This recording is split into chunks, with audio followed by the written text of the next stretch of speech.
Shabbat Shalom. Shabbat Shalom. Look, up in the sky, it's a bird, it's a plane, it's the Blue Angels. Thus far, the roar of those amazing planes hasn't intruded on our Yom Kippur space, but what a miracle that those impress us the way they do, and that this year, we may even be able to see them. But generally, when we say, look up in the sky, it's a bird, it's a plane, it's Superman, indeed. From Ant-Man to Zatara, Aquaman to Zatanna, our culture is awash in superheroes. I left one on the other side of the bima, so I'm going to go collect him now.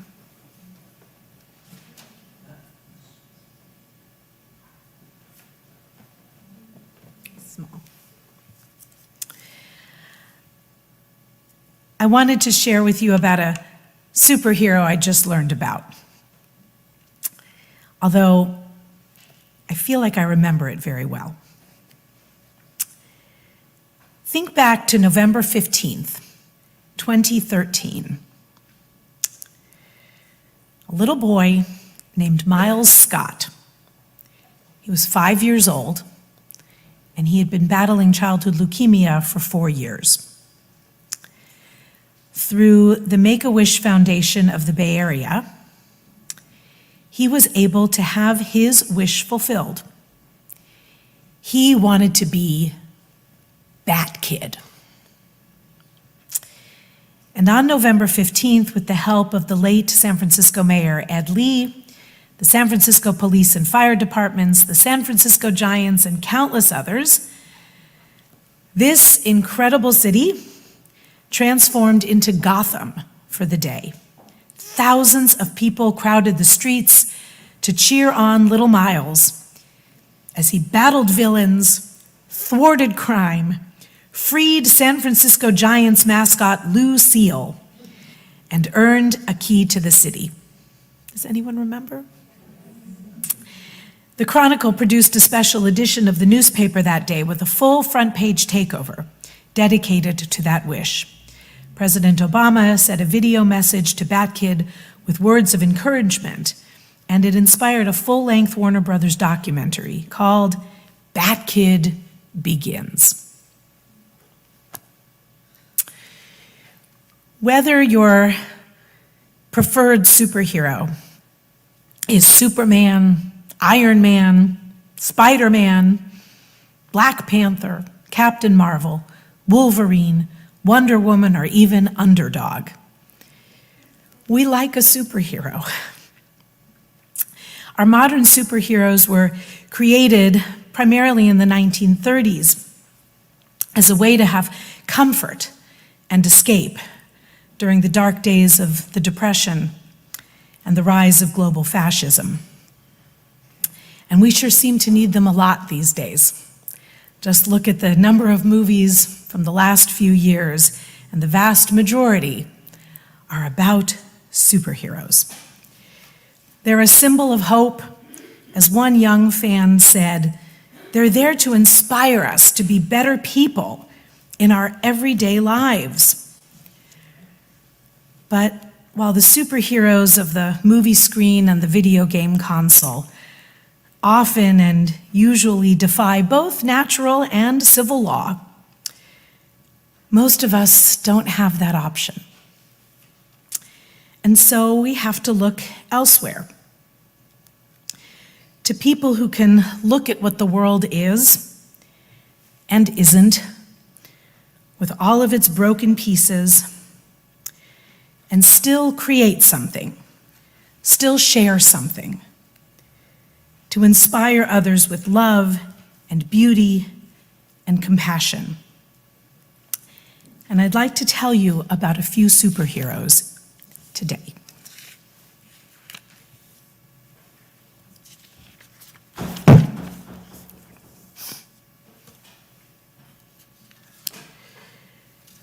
In in a brand new documentary called Resilience.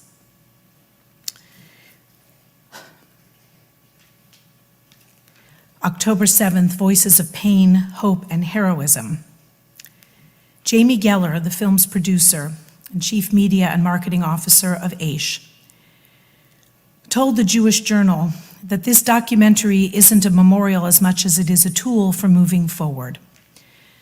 We are living with so much trauma, with hostages still in Gaza, the war now in the Northern Front. And I felt we needed something that demonstrated strength and resilience and power and positivity. Julie Cooperstein is a superhero. Her son, Bar, had the opportunity to save himself from the Nova Festival, but he went back and forth 7 or 8 times, evacuating the wounded, continuing to go back and treat them. One of his paramedic friends said, "This is crazy, we have to save ourselves." Bar said, "If you go ahead, but I'm not leaving the people behind." His friend escaped to tell the story. One of the first videos that Hamas posted to Telegram featured Bar. He was lying face down with his hands behind his back, tied alongside 4 other hostages, and his last words that we have heard were, "Take care of my friend," regarding another hostage who was injured. His mom said in the documentary, "My son is not in the hands of Hamas. He is in the hands of the creator of the world." She has created a number of initiatives on Bar's behalf, including giving religious items to soldiers and to those who do not have, on behalf of each of the remaining hostages.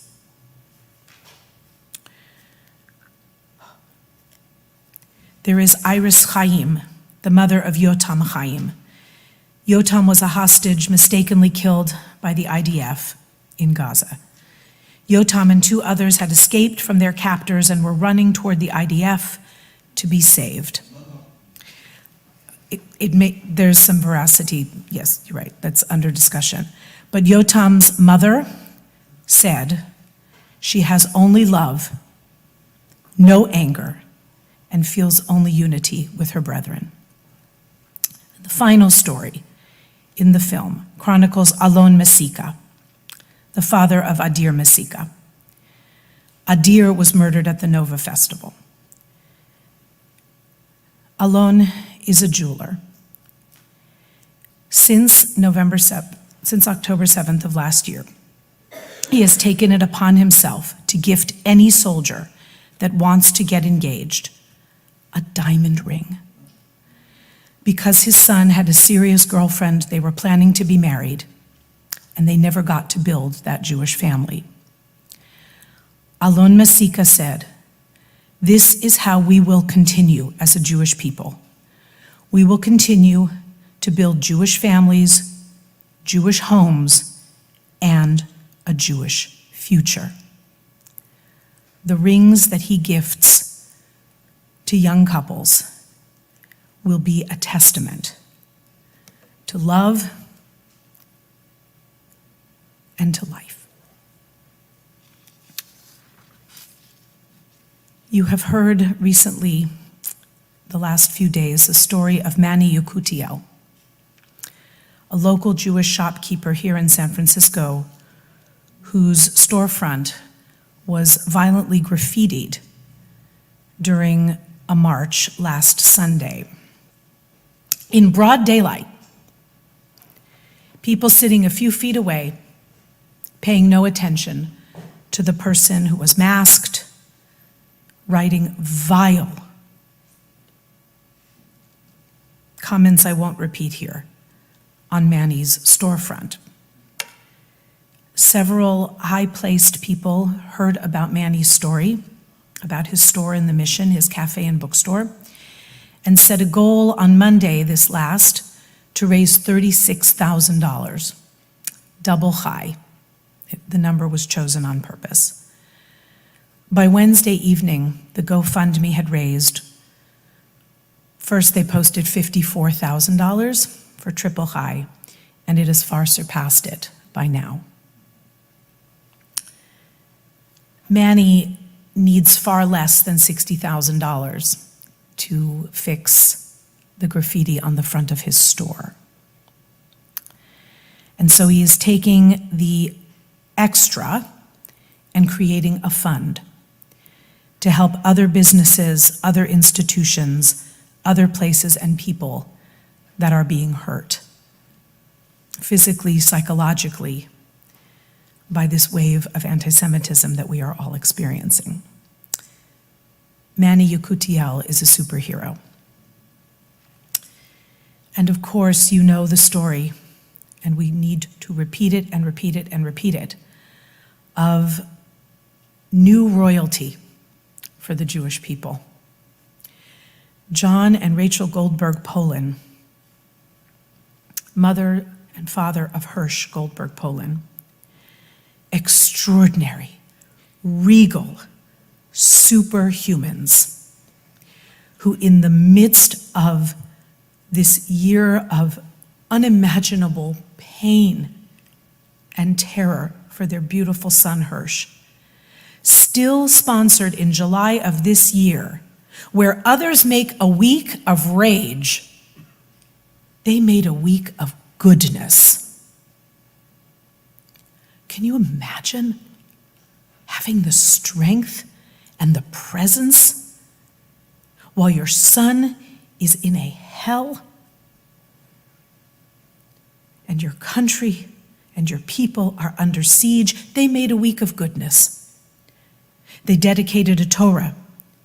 People volunteered all over Israel and around the world. They packaged food. They brought clothing donations. They had a musical Kabbalat Shabbat. They did challah baking.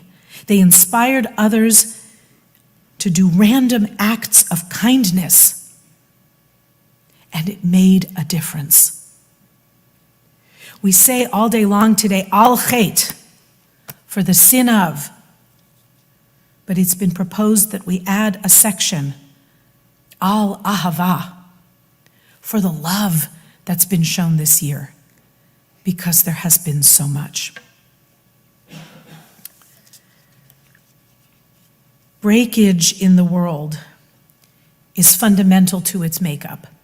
The Kabbalists teach that the world was created, the universe was created in a moment of divine breakage, and that it has been our task ever since to bring healing and repair wherever we can. It is the basis of Tikkun Olam. Another superhero is a recent Israeli delegate to the United Nations who spoke, I can't imagine, in a room such as that, with these words. On behalf of the Jewish people, I would like to say to those who might harm us, I would like to teach you a little bit about the Japanese art of kintsugi. In this art form, pottery that was broken is mended and is stronger and more beautiful than before. In kintsugi, one does not conceal the breakage. One honors what has been broken. And more importantly, one honors what has survived. Kintsugi, which means joining with gold, takes broken pieces of pottery and highlights the points of breakage with seams of gold. Few things, she said, exemplify the Jewish people like kintsugi. We have a long and painful history. We cannot hide the damage, but we can highlight the repair. Like a vase that has been broken and repaired countless times, we live to tell the story. We live to tell our story. We rebuild ourselves anew. The will of the Jewish people and the state of Israel to live, to flourish, and to overcome is unbreakable. These are the heroes that we need, the ones that hold us together and remind us what is good even as we feel we are falling apart. Heaven bless them. Heaven bless the researchers and the doctors and the funders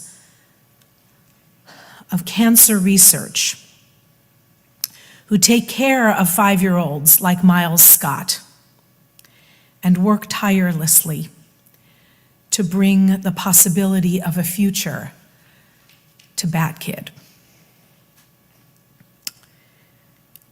Today, Miles is 16 years old.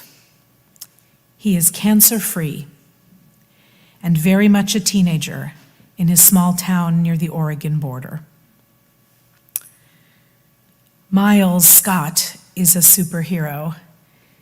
He was at the age of 5, he is at the age of 16, as someone who could have broken apart. He has been mended by love and by the brilliance of the people who have surrounded him. We need not look up into the sky only to see superheroes. They are here right among us, in this room, and everywhere we turn. Our superheroes are not out of this world. They are right here as well. We can each tap into that divine gift that is different for each of us, to take the broken pieces of our lives, of our society, of our country, of our world, and stitch them together with seams of gold. Like the tablets that the rabbis teach were carried in the ark, both the broken set that Moses shattered and the second set that he received. There is something to learn in every experience of brokenness. We can begin to heal this together. Superheroes, all. Gamar Chatima Tova, and may there be peace.